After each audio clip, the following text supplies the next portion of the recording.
다큐멘터리 역사를 찾아서 제103편 격변하는 동아시아와 의자왕의 선택.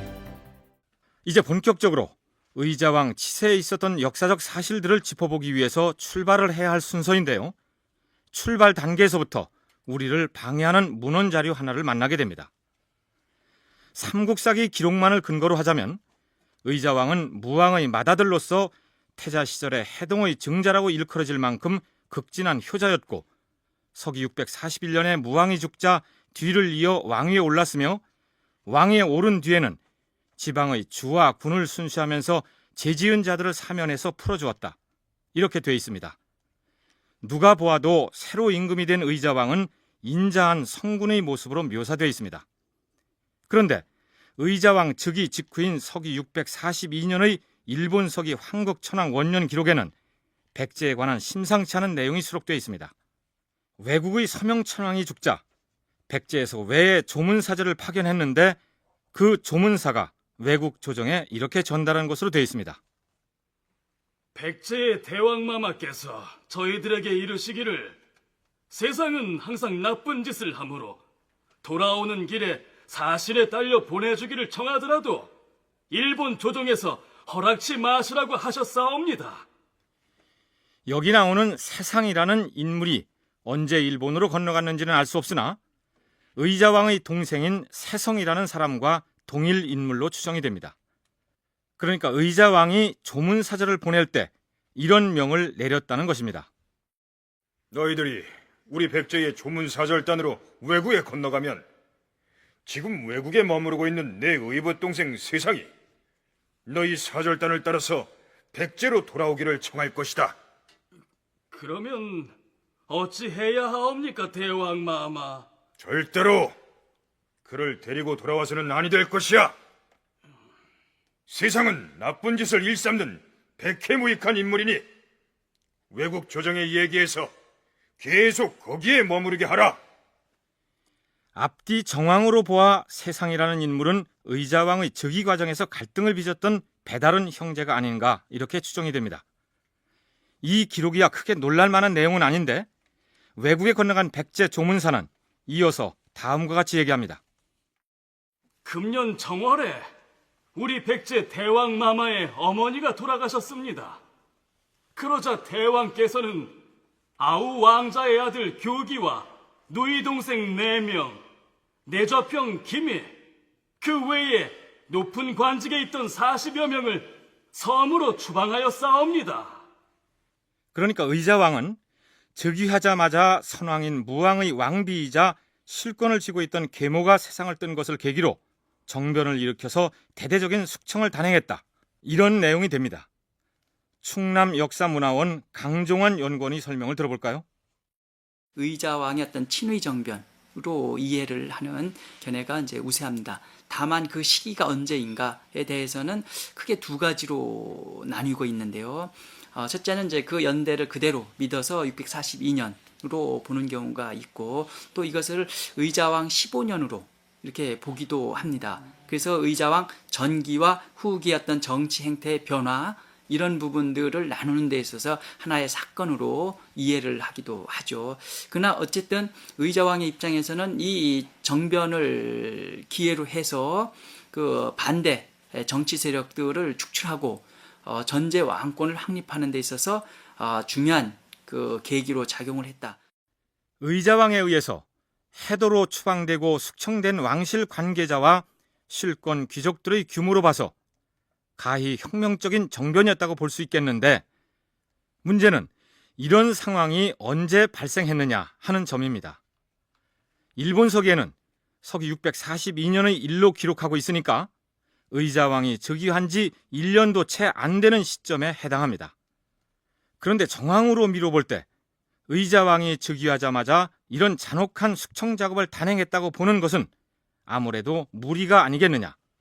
한국전통문화학교 이도학 교수의 의견이 그렇습니다. 이건 정황을 놓고 보더라도 의자왕이 즉위하고 나서 왕의 어머니가 이제 돌아가시자마자 그걸 기화로 해서 정변을 일으켜서 이제 왕족들을 좀 더 또 섬으로 추방도 시키고 하는 그런 이제 강력한 왕권을 구축하고 있는 모습이죠. 이게 보면 이제 왕의 친족들이 좀 다 숙청당하고 있어요. 근데 이것은 해동증자 이미지하고는 전혀 안 맞는 거죠. 물론 사람은 10번 변한다는 말이 있긴 합니다만 즉위하고 나서 얼마 안 돼가지고 완전 표변해가지고 그냥 막 때려잡는 식으로 해서 쫓아내고 막 좀 했다. 이런 상황이라고 한다면 과연 해동증자라고 하는 기록이 나올 수 있겠는가? 물론 이제 해동증자는 이제 왕이 되기 전까지만 해동증자고 그 이후는 해당되지 않는다. 이렇게 말할 수 있겠지만 지난 시간에도 언급을 했습니다만 증자는 중국 춘추 전국 시대의 노나라 사람으로서 공자의 제자인데 효성이 지극하기로 소문이 자자한 사람이었습니다. 그런데 태자 시절의 의자왕은 해동의 증자라고 불릴 정도로 부모에 효도하고 형제간의 우애를 지극히 여겼던 사람이었습니다. 만일 의자왕이 왕위에 오르자마자 정변을 일으켜 한바탕 숙청을 단행했다면 그런 호칭이 붙었겠느냐, 이런 지적이죠. 뿐만 아니라 어느 왕이든 즉위 초반에는 자신의 지지 기반을 확대하기 위해서 반대 세력에게 관용을 베푸는 것이 관례이고 무력을 행사하더라도 다른 나라와 전쟁을 벌임으로써 내부의 단결력을 꾀하는 것이 일반적입니다. 따라서 의자왕이 즉위하자마자 그런 친위 정변을 일으켰다는 것은 믿기 어렵다는 것입니다. 그렇지만 엄연히 일본 서기에 의자왕 2년에 해당하는 서기 642년에 그런 일이 있었다고 기록되어 있는데 정황상 그랬을 리가 없다고 무시해버린다면 그 역시 옳은 자세가 아니겠죠. 백제 연구자들이 그 사건이 발생했던 시기가 642년이 아닐 것이라고 주장하는 데에는 일본 서기 자체가 안고 있는 기술상의 문제점 때문입니다. 그게 이제 일본 서기 황국 그 원년조 642년이 됩니다. 642년에 이제 들어있습니다만 그러나 이것은 이제 재검토가 필요해요. 이 황국 천황은 여자 천황이거든요. 642년에 천황의 자리에 있다가 또 물러났어요. 물러나다가 655년에 다시 또 천황의 자리에 올랐는데 그때 이제 시호는 이제 제명 천황이죠. 이게 한 명의 천황이 2번 천황 자리에 올랐던 거예요. 이런 경우는 이제 복벽이라고 하는 것이죠. 우리나라도 이제 고려 말에 그런 일이 이제 있은 적이 있었습니다만, 그래서 이제 황국 원년조에 있는 기사 그리고 제명 원년조에 있는 기사 같은 사람의 역사예요. 근데 이것이 이제 그 혼란을 일으켜 가지고 이건 제명 원년조에 있는 기사가 황국 원년조로 잘못 가게 된 겁니다. 그러니까 한 인물이 천황 자리에 2번 올랐는데 백제 의자왕의 정변은 2번째 천황 자리에 오르던 해에 벌어졌던 것을 처음 천황에 즉위했을 때 일어난 것처럼 일본 서기 편집 과정에서 잘못 기재했다는 얘기입니다. 그렇다면 황국 천황이 물러났다가 제명 천황이라는 이름으로 다시 즉위했던 때가 언제냐? 서기 655년 의자왕 15년이 됩니다. 이때부터 의자왕은 전제 군주로서의 면모를 과시하게 되는데 앞서 소개했던 그런 숙청 사건이 이 시기에 일어났다고 봐야 옳다. 그런 얘기입니다. 그런데 여기서 한 가지 견해를 더 소개하기로 하죠. 영유왕 25년 왕은 서부대인 계소문에게 명하여 장성의 역사를 감독하게 했다. 겨울 10월에 계소문이 왕을 죽였다. 계소문은 장을 내세워 왕위를 잇게 하였다. 삼국사기 고구려본기에서 연개소문이 영유왕을 죽이고 실권을 장악한 다음 보장왕을 왕으로 내세우게 된 과정을 기록한 대목입니다.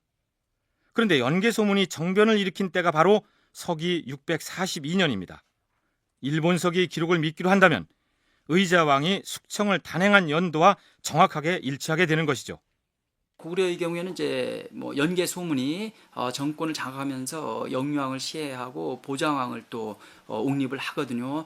그것이 이제 642년 공교롭게도 의자왕이 이제 친의 정변을 일으키는 그 시기와도 또 같이 합니다. 그래서 뭐 혹자는 동병상련이라고 할까요? 같이 쿠데타를 일으킨 그런 측면에서 두 나라가 갑자기 가까워진 것이 아닌가 이렇게 뭐 추정도 합니다. 그러나 어쨌든 그 애협적인 그런 상황들이 고구려와 백제가 서로 화해하지 않을 수 없는 그런 상황으로 전개된 것으로 생각이 되고요.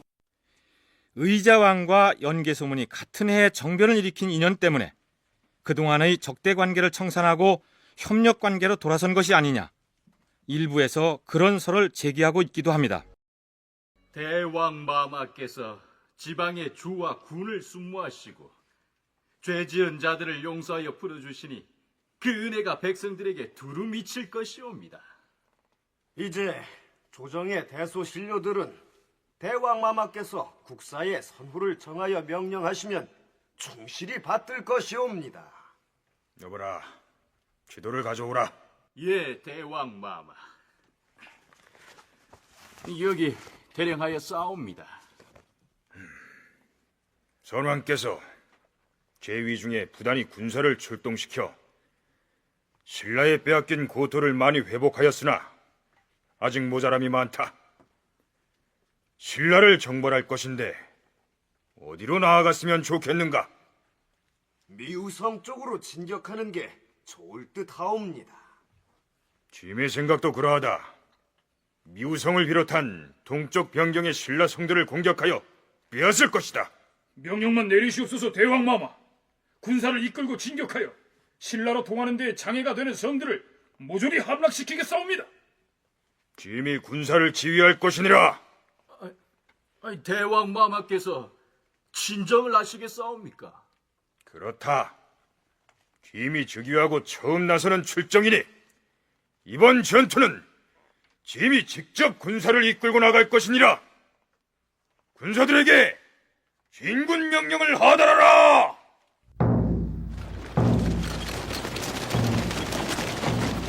의자왕은 직접 군사를 이끌고 전쟁을 지휘하였고 군사들은 활을 쏘라. 성문을 부수고 돌진하라.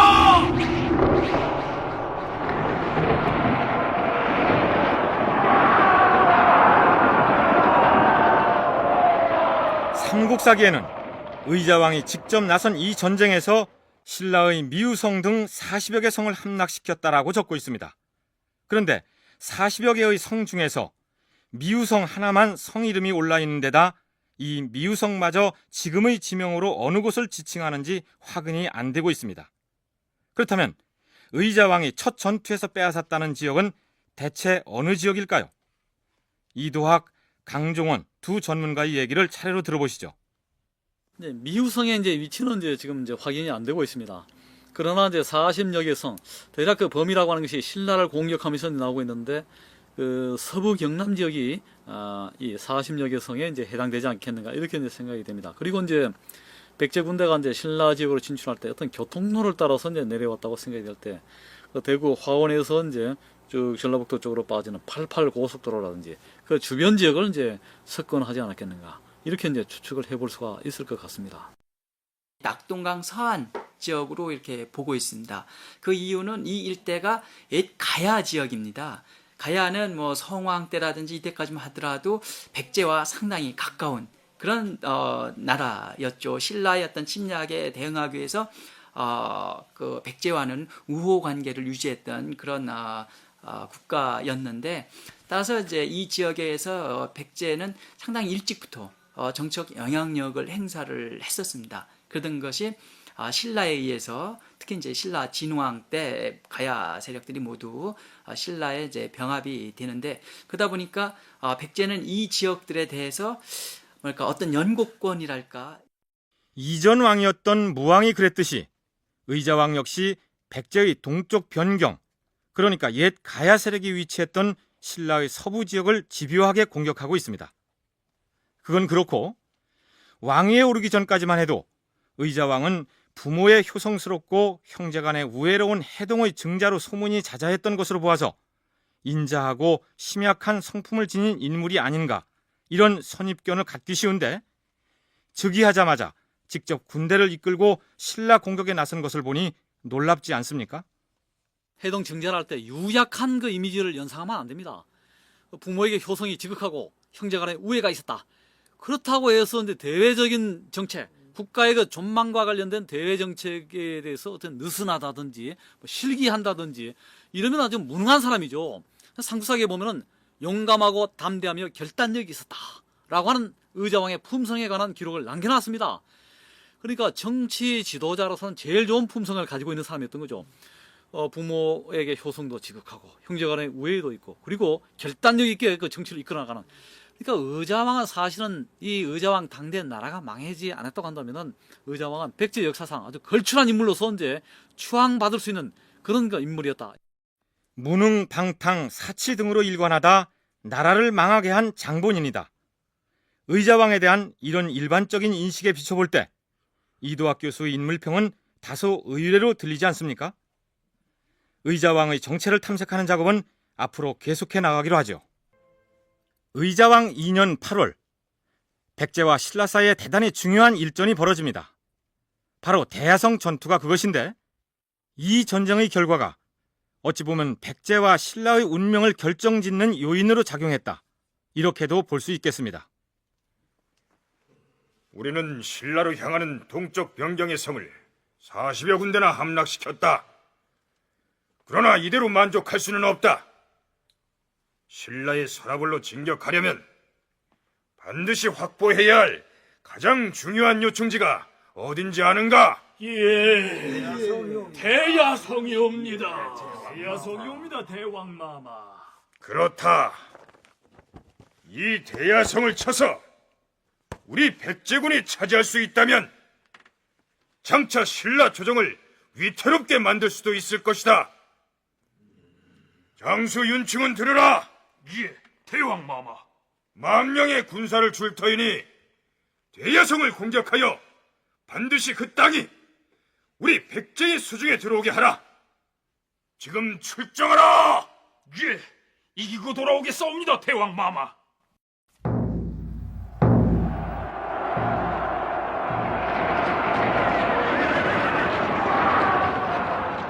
그 대야성은 그 신라 왕도로 경주로 진격하는 데 있어서 길목에 해당이 됩니다. 그리고 가야 지역에 해당되고 있기도 하고요. 그래서 이 일대는 물론 백제가 다시 회복해야 될 그런 영역으로 생각도 했지만 또 궁극적으로는 신라 경주로 진격하는 데 있어서 지정학적으로 중요한 위치를 점하고 있다는 그런 측면에서 볼 때 그 대야성 함락은 상당히 중요한 의미를 가지고 있고요. 이 부분은 후백제 견훤이 또 경주로 침공에 들어가는 데 있어서 대야성에서 2번에 걸쳐서 아주 구군을 건 그런 전쟁을 벌이고 있기도 합니다. 대야성은 지금의 경상남도 합천 지역입니다. 백제가 이곳을 차지할 수 있다면 경주로 진격하는 든든한 통로를 확보한 셈이 되는 것이죠. 마찬가지로 신라로서도 대야성은 백제로 통하는 요충지였기 때문에 방어를 소홀히 할 수가 없었습니다.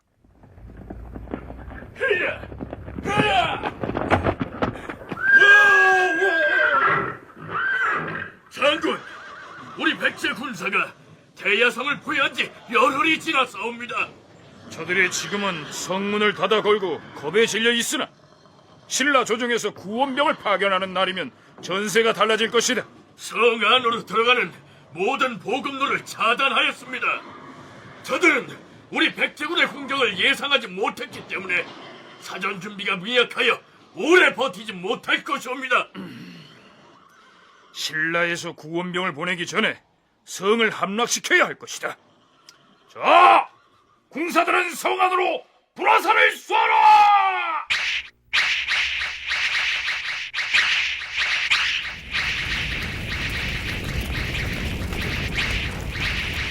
군사들은 공성 무기를 갖추어 성문을 파괴하라!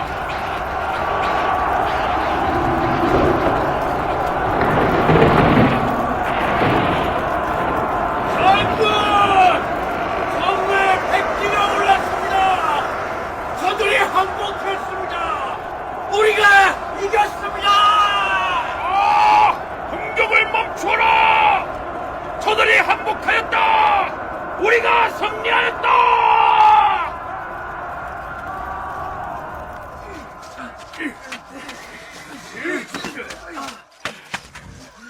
장군, 대야성 성주 김품석이 처자와 함께 항복을 청하여 끌고 왔사옵니다.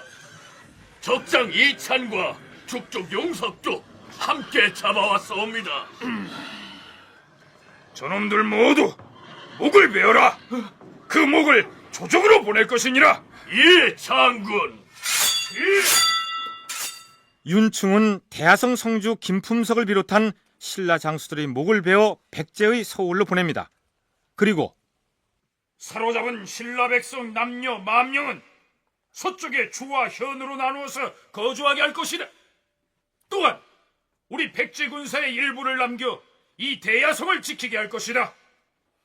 자, 나머지 병사들은 나와 함께 백제로 돌아가서 대왕마마께 승전보를 전해 올리자.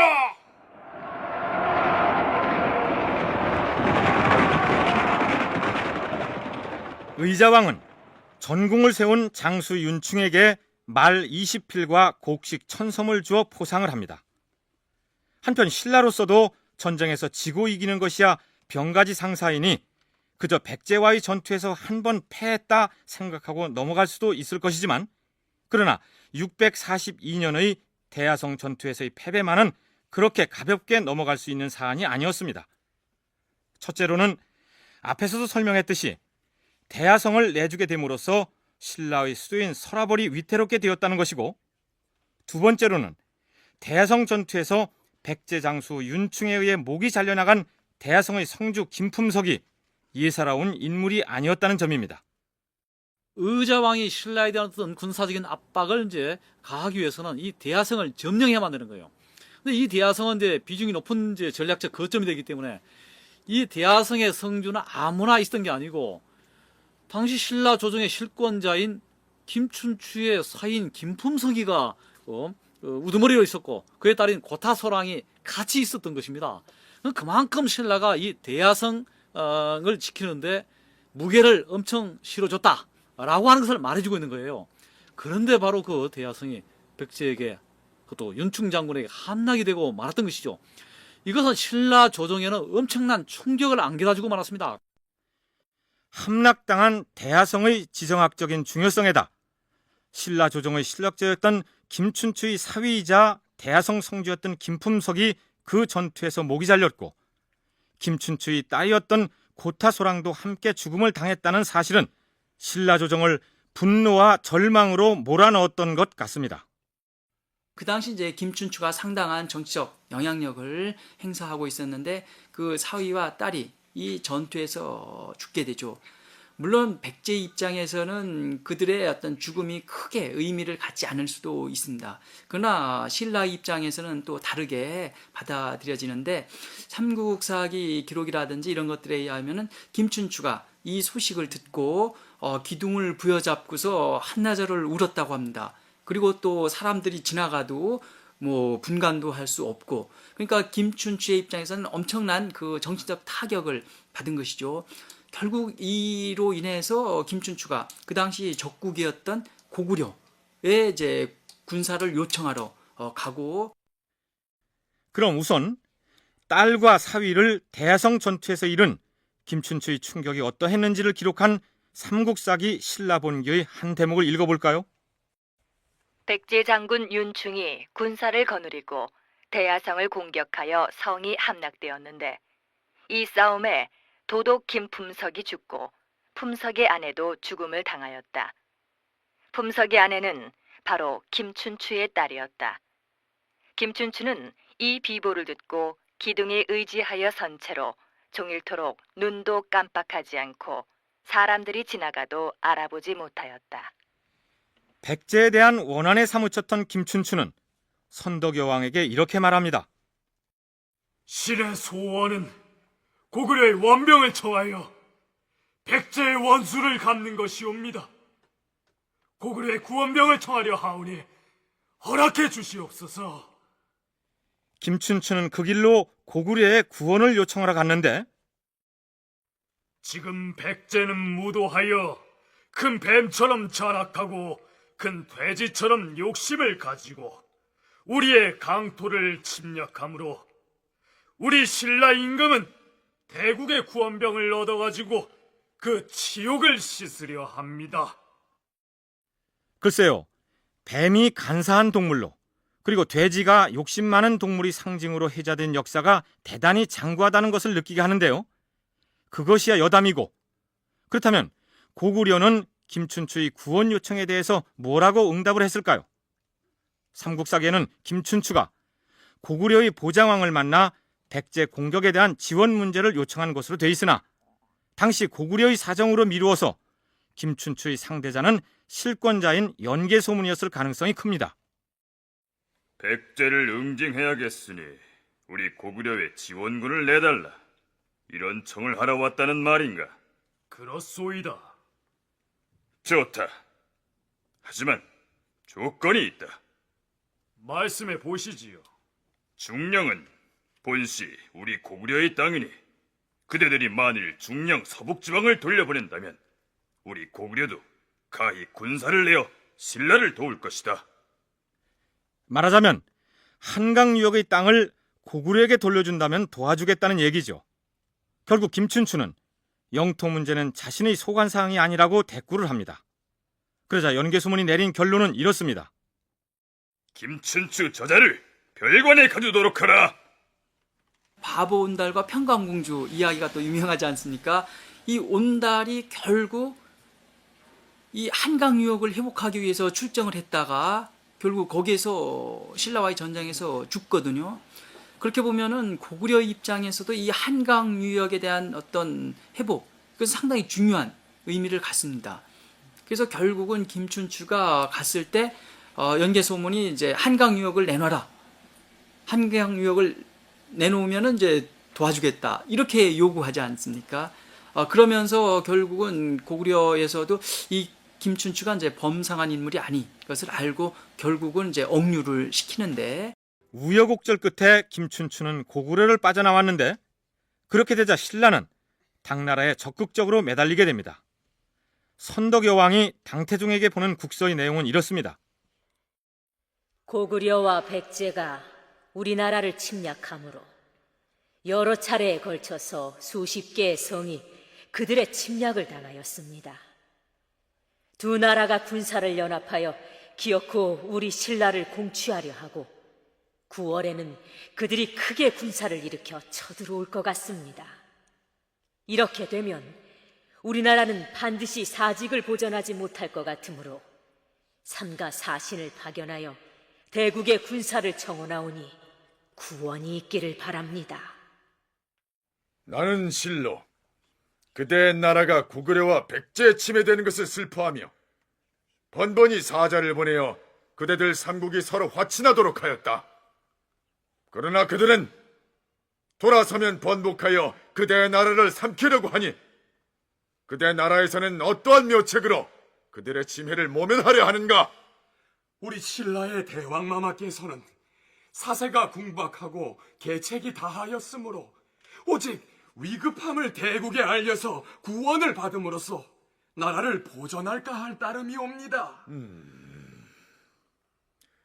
짐이 변방에 있는 거란과 말갈의 군사를 내어 요동으로 쳐들어가면 그대 나라의 위급은 스스로 풀어져서 가히 1년쯤은 주위의 환난을 완화할 수 있겠으나 이쯤에서는 이미 당나라는 고구려, 백제, 신라 등 한반도를 중심으로 한 세력들 중에서 신라 편향으로 기울었다고 보면 될 것 같습니다. 당나라 입장에서는 그 백제와 신라가 서로 힘의 균형 관계를 맺고 있는 것을 바라고 있었어요. 균형 관계 파괴된 걸 원치 않았고, 자나깨나 이제 당태종이라든지 이런 당나라 사람들이 생각하는 것은 고구려 멸망이었던 겁니다. 약간 고구려를 이제 멸망시키는 게 급한 거고, 그런 가운데서 이상하게 역학관계 구도가 망가지는 것을 바라고 있지는 않았어요. 고구려가 일단 무너지는 것을 보고는 싶었는데 이 고구려에게 유리하게 돌아가는 것은 굉장히 경계를 했던 거예요. 그래서 지금 상태에서 그대로 딱 스톱하고 있으면은 고구려는 이제 신라를 끌어대서 찌거나 이제 몰락시켜야 되겠다. 이런 이제 생각의 전략을 모두 이제 세워두고 있는. 고구려를 멸망시키는 데 있어 신라를 원군으로 활용하겠다는 것이 당나라의 전략이었다. 이런 얘기죠. 의자왕 3년 12월 대왕 마마 군사를 정비하여 출동 준비를 시켜 싸웁니다. 헌데 어느 곳으로 출정을 할 것이옵니까? 신라가 거듭 당나라 조정에 드나들면서 당나라가 우리 백제의 군사활동을 간섭하려더니 참을 수 없는 일이다. 그러니 신라와 당나라의 접촉을 끊어놓아야 할 것이다. 하오나, 두 나라의 화친을 무슨 수로 막겠사옵니까? 신라가 당나라 조정에 입주하는 것 자체를 봉쇄하면 될 것 아니겠느냐? 그러면 신라 사신이 당나라에 가는 길을 아예 끊어놓자는 말씀 아니옵니까? 그렇다. 그렇게 하자면 어느 곳을 침공해야 하겠느냐? 당연히 당항성을 쳐야 할 것이옵니다. 신도 같은 생각이 옵니다. 하오나 당항성은 북쪽으로 거리도 만만치 않은 데다 바다를 끼고 있어서 공격하기에 어려움이 많을 것이옵니다. 걱정할 것 없느니라. 고구려와 함께 칠 것이다. 근데 신라가 이제 한강 유역을 차지하면서 중국과 직접 통교할 수 있는 길을 확보를 했고, 그 요충지가 바로 당항성이 되겠습니다. 그러니까 신라 입장에서는 당항성을 통해서 당과 직접 교역을 하고, 또 고구려 백제의 그런 군사적 압력을 애교적으로 해결하는 데 있어서 상당히 중요한 그 위치를 점하고 있는 것이죠. 그렇기 때문에 고구려와 백제의 입장에서는 신라가 당과 연계되는 것을 차단하기 위해서 이 당항성을 공략하려고 했던 것이죠. 그런 의미에서 봤을 때 당항성은 그 삼국의 어떤 역학관계를 이렇게 결정짓는 데 있어서 중요한. 당항성은 지금의 경기도 화성으로서 당시 한강 유역을 차지하고 있던 신라가 당나라와 왕래할 때 주로 이용하던 포구였습니다. 그런데 삼국사기에는 백제가 단독으로 당항성 침공 계획을 세운 것이 아니라 고구려와 합동으로 침공할 계획을 세운 것이라고 기록하고 있습니다. 그렇다면 오랫동안 적대 관계로 지내왔던 백제와 고구려가 이 시기에 와서 군사적 연합을 이룰 만큼 밀접한 관계로 돌아선 것일까요? 기록을 통해서 공식적으로 화약을 맺었다든지 하는 그런 기록은 보이지 않습니다. 그러다 보니까 가까워지게 된 계기를 642년에 어떤 정변, 연개소문의 쿠데타와 의자왕의 친위정변, 이런 어떤 속에서 찾으려는 그런 노력들도 일부 있는데, 거기에서 볼 수 있듯이 기록을 통해서는 그게 보이질 않습니다. 다만 그 당시 이제 고구려가 처한 국제적 상황, 또 백제가 처한 상황, 이런 것들이 결국 고구려와 백제로 하여금 그 우호 관계를 유지할 수 있도록 하게 한 것이 아닌가. 자, 그렇다면 의자왕은 신라와 당나라의 교섭 통로였던 당항성을 공격했을까요? 삼국사기에는 싱겁게도 이렇게 기록되어 있습니다. 의자왕 3년 겨울 11월 왕이 고구려와 화친하여 당항성을 빼앗아 신라에서 당나라에 입주하는 길을 막고자 하여 드디어 군사를 출동시켜 공격했으나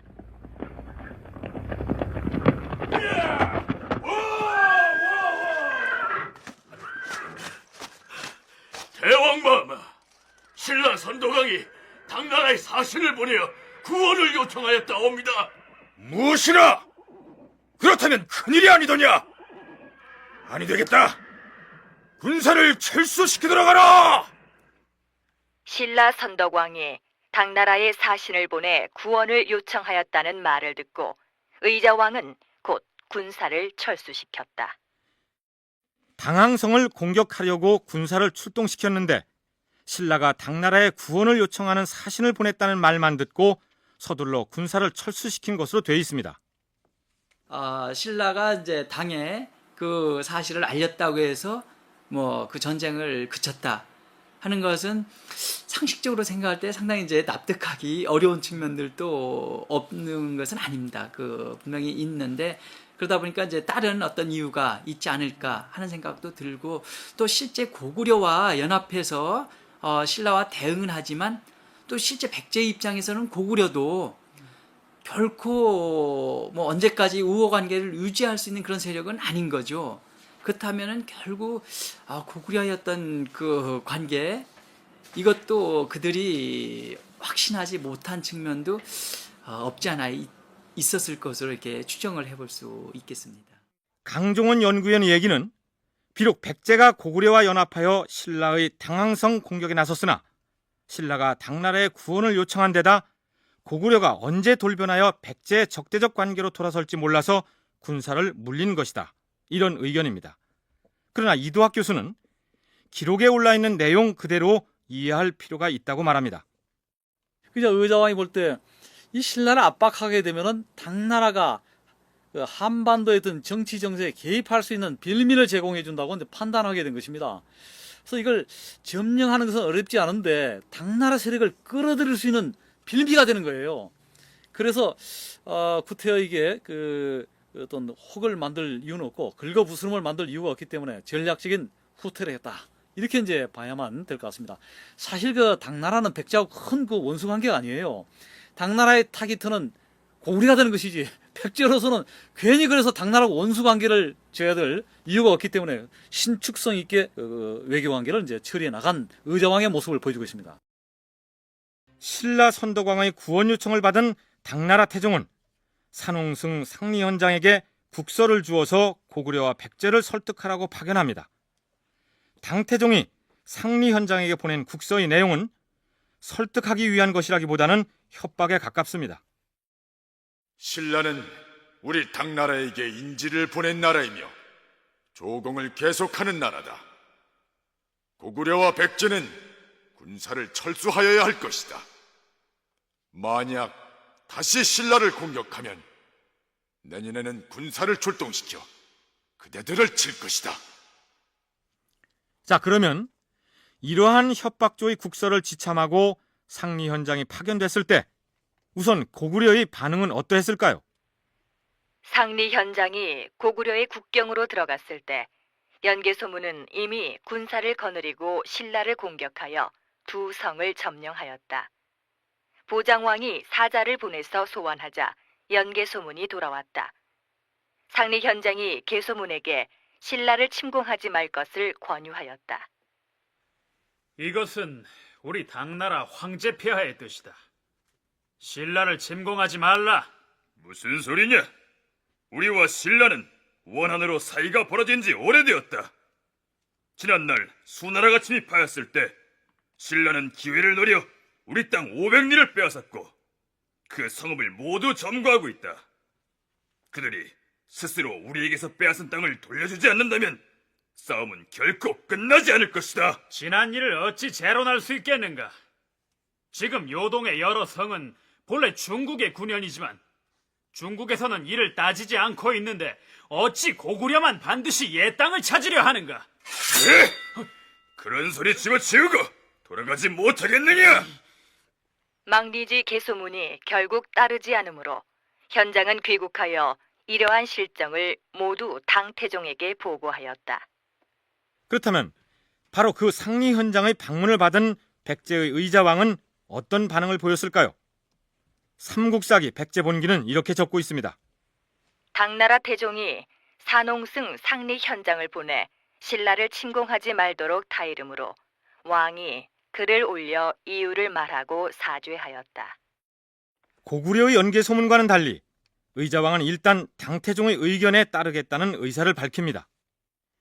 당나라에게 일단 순응하는 자세를 보이고 나서 돌아서서는 다시 신라를 치는 백제의 이중적인 애교는 이전의 임금이었던 무왕 때부터 백제가 즐겨 사용해오던 전략이었습니다. 백제가 이런 전략을 쓰게 된 것은 비단 애교적 실리를 얻기 위한 전략이었을 뿐만 아니라 조정 내부의 문제와도 관계가 있었을 것이라고 강종원 연구원은 분석합니다. 각각의 국가 내부적인 어떤 정치 상황도 상당히 민감한 시기였거든요. 그러니까 의자왕 때는 의자왕 백제 내부의 어떤 정치 세력 간의 갈등도 상당히 이제 심각했습니다. 고구려도 역시 마찬가지고요. 이런 상황에서 당의 어떤 그 요구나 이런 것들은 하나의 어떤 명분으로 작용할 소지가 있습니다. 그러니까 백제에서 현재 정권을 장악하고 있는 어떤 정치 세력, 또 그와 반대되는 정치 세력, 이들이 당의 어떤 그런 말을 빌미 삼아서 이슈화해서 자신들이 어떤 정권 탈환의 빌미로 이렇게 삼을 소지도 또 있거든요. 당시 동아시아의 최강국이었던 당나라의 눈치를 보지 않을 수 없는 형편이었고 당나라의 요구를 두고 백제 조정 내부에서 찬성하는 세력과 반대하는 세력이 서로 갈등을 일으켰을 가능성도 있었을 것이다. 그런 얘기입니다. 따라서 의자왕이 속마음과는 달리 겉으로는 신라를 치지 말라는 당태종의 의견에 순응하는 듯한 자세를 보인 건 역시 조정 내부의 파워게임과 관련해서 분석해야 한다는 의견입니다. 서기 644년 의자왕은 내부 정사를 집행함에 있어서 한 가지 인상적인 모습을 보이고 있습니다. 대소신료들은 들으라. 왕자 융을 태자로 삼을 것이니 경들은 장차 왕위를 계승할 태자를 짐을 대하듯 하라. 알겠는가?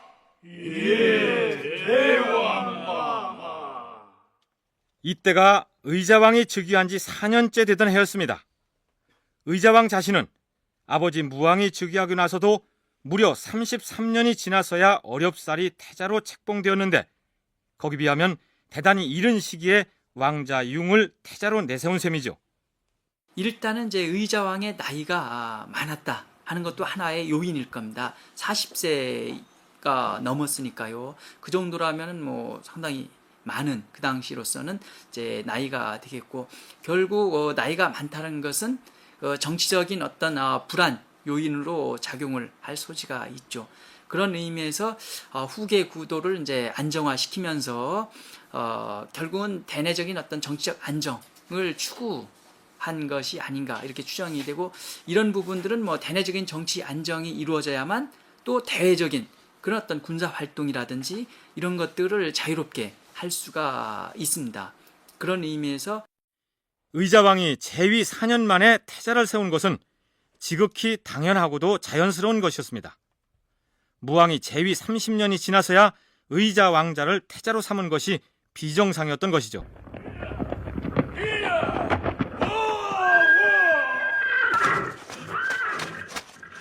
대왕마마, 큰일 났사옵니다. 무슨 일이냐?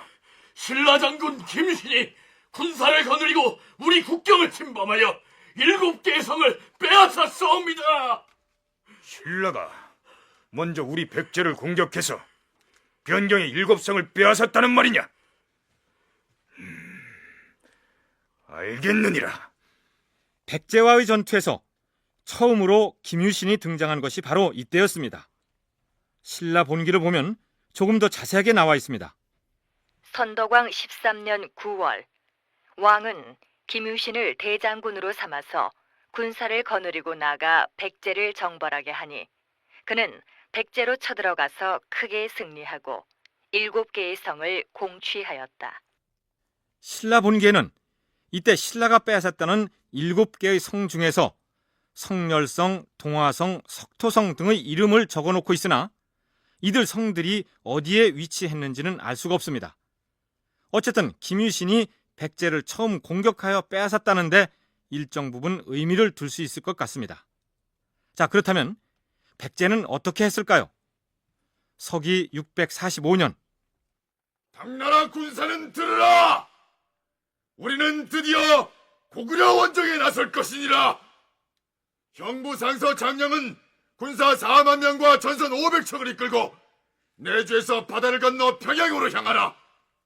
또한 영국공 이적은 장군 장사규와 함께 보병과 기병 6만을 이끌고 요동으로 진격하라! 짐은 친히 육군을 거느리고 출조할 것이니라!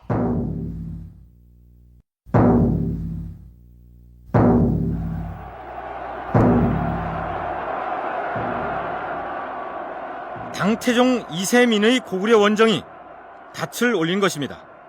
물론 이 정보는 백제에게도 전해졌겠죠.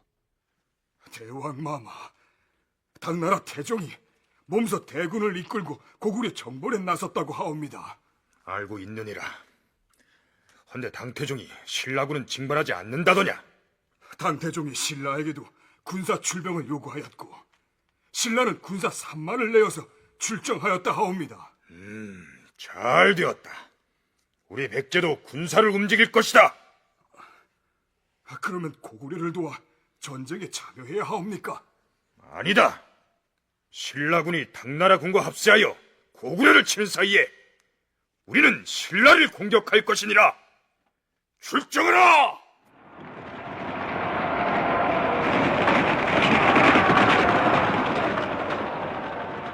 의자왕 5년 여름 5월, 당나라 태종이 몸소 고구려를 정벌하려고 신라의 군사를 징발한다는 말을 듣고 그 틈을 타서 신라의 7성을 빼앗으니 신라에서는 김유신을 보내어 침범해왔다.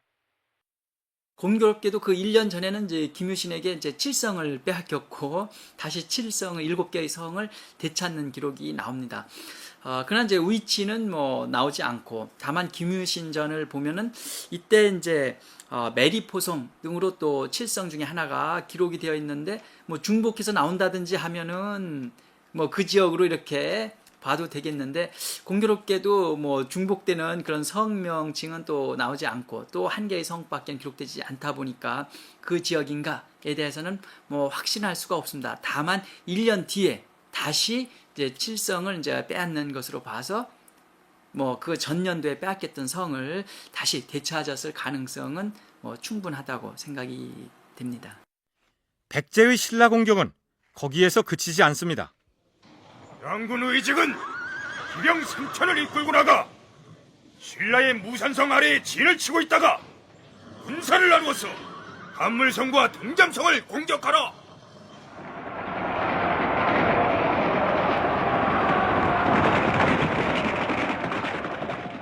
옆구리를 찌르는 거죠. 신라의 어떤 그 군사력이 북방 지역으로 이제 몰려있는 상황에서 옆구리를 팍 찔러가지고 허를 찔러가지고 빼앗는 거죠. 왜냐하면 이제 각 그 성에 분산되어 있는 병력들을 차출해가지고 이제 출동을 시키는 상황이에요. 그러니까 비죠, 후방이요. 그 틈을 이제 백제가 탁 노리는 거죠. 그러니까 그 동북아시아의 정치 정세는 이 5개 나라가 서로 맞물려 있는 상황입니다. 이게 계속 이제 쳐다보이는 거죠. 쫙 보면서 이제 흠집만 보이면 그냥 팍 파고 들어가는 그런 이제 상황이라고 이제 봐야만 되겠습니다. 그러니까 신라가 당나라의 고구려 정벌에 군사를 내어준 상황이었고 그 틈을 이용하여 백제가 대대적인 공세를 취하는 형국인데도 불구하고 전쟁의 결과는 결코 백제에게 유리하게 돌아오지 않습니다. 신라 장수 김유신 때문입니다. 의자왕 7년 겨울 10월, 장군 의직이 기병 3,000명을 이끌고 나아가 신라의 무산성에 진을 치고 공격하였다.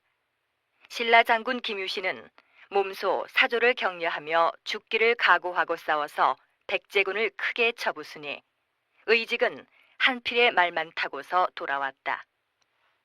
네, 일단 무산성에 이제 진을 치고 두 성을 공격을 하거든요. 그러니까 이 무산성은 신라의 그 어떤 경계로 뭐 볼 수도 있지 않을까 이런 생각이 드는데 일단 무산성은 무주의 무풍면으로 무주 근처로 이렇게 비정이 되고 있습니다.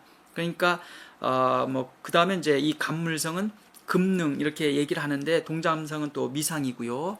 그래서 이 위치를 뭐 정확하게 두 성의 위치를 파악할 수는 없지만 그 군대가 이제 진을 쳤던 이 무산성이 무주 일대이기 때문에 그 주변에 위치한 성으로 성의 위치가 어찌되었든 백제 장수 의직은 기병을 동원하여 초반에 기세를 올렸으나 나중에 신라 장수 김유신이 나타나서는 죽기를 각오하고 싸우는 바람에 백제군이 거의 전멸해버렸다고 적혀있는데 그 다음 해에 벌어진 전투 역시 마찬가지입니다. 의자왕 8년 봄 3월, 백제 장수 의직이 신라의 변방인 요거 등 10여 성을 습격해서 빼앗았다. 여름 4월에 옥문곡으로 진군하니 신라 장군 김유신이 이를 맞아 2번이나 싸워 백제를 패배시켰다. 그 뒤로도 백제군은 전투를 승리로 이끄는가 싶다가도 김유신만 나타나면 막판에 신라에 패한 것으로 되어 있습니다. 김유신은 백제와의 여러 차례 싸움에서 단 한 번도 패한 기록이 없습니다. 일찍이 민족주의 사학자 신채호는 이들 기록을 보고 신라의 우상이 되어버린 김유신의 능력을 떠받들기 위해서 삼국사기 편찬자가 뭔가 상징 조작을 한 게 아닌가 이런 의문을 제기한 적이 있습니다. 그리고 김부식이가 삼국사에 편찬할 때 이 김유신 같은 사람은 정말 그 본받아야 될 사람이고 귀감이 되는 사람이고 또 생애를 보면 충과 효와 신으로 뭉쳐지는 사람이다. 그래서 이런 김유신처럼 살으라고 하는 그런 이제 그 의도에서 김유신을 크게 이제 부각시킨 측면이 이제 많이 있다 이렇게 이제 볼 수가 있어요. 그래서 전쟁에서 항시 사람이 이기는 것만은 아니죠. 또 그게 능사는 아닙니다. 전쟁에서 표현한 것은 병가지 상사다. 일상적으로 있는 일이에요. 최종적으로 승리하는 게 더 중요한 거죠. 근데 이제 김유신 장군의 경우는 한 번도 피하지 않은 것으로 나와 있어요. 그 비밀에 대해서 민족주의 사학자인 단재 신초 선생은 이 내용을 감추고 있다, 속이고 있다, 뭐 이런 이야기를 해요. 뿐만 아니라 삼국사기 백제본기의 내용이면 백제 군사를 중심에 두고 기술해야 할 텐데 김유신이 등장하는 전투 기록은 신라 장수 김유신이 얼마나 용감하게 싸웠느냐를 중심으로 해서 서술되어 있습니다.